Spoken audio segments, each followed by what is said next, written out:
যে সমস্ত শিক্ষার্থীরা বিভিন্ন কম্পিটিশন পরীক্ষা দেবেন তাদের জন্য এই প্রশ্নগুলি খুবই গুরুত্বপূর্ণ। যদিও এটি ষষ্ঠ শ্রেণীর ইতিহাস, কিন্তু ষষ্ঠ শ্রেণীর হলেও প্রশ্নগুলি বিভিন্ন কম্পিটিশনের ক্ষেত্রে দরকার হবে। তো আমি দেখুন যে সমস্ত প্রশ্নগুলি রয়েছে সেগুলির উত্তর দিচ্ছি। প্রথম প্রশ্ন হচ্ছে সংহিতা সংখ্যা। সংহিতা সংখ্যা হবে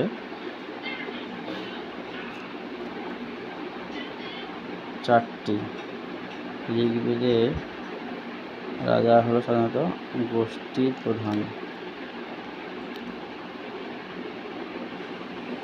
মহাযান পদ্ধতি গণরাজ্য হলো মল্ল আর বিজ্জি।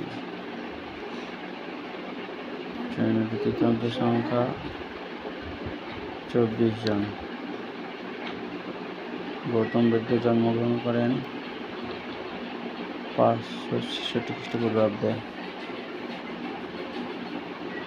কীটক শব্দের অর্থ হলো ঝুড়ি। আর্য সত্য বৌদ্ধ ধর্মের অংশ বিশেষ। অশোক ছিল মৌর্য বংশের।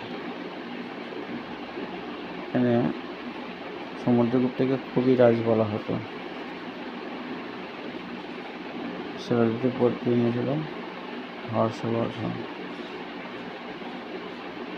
এরপরে দেখুন মুদ্রাস নিষ্ক শতনাম, পাথরের সমাধি, অসমক, শাক্য বংশের রাজধানী।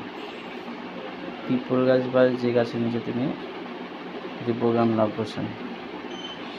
কৌটিল্য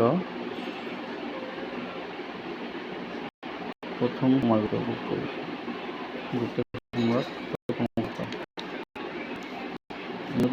দেখুন মগধের রাজধানী ছিল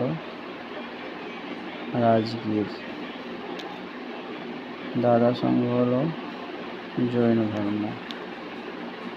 হর্ষ চরিত্র হচ্ছেন বাণভট্ট, আর একলব্য চরিত্রটি মহাভারতে রয়েছে।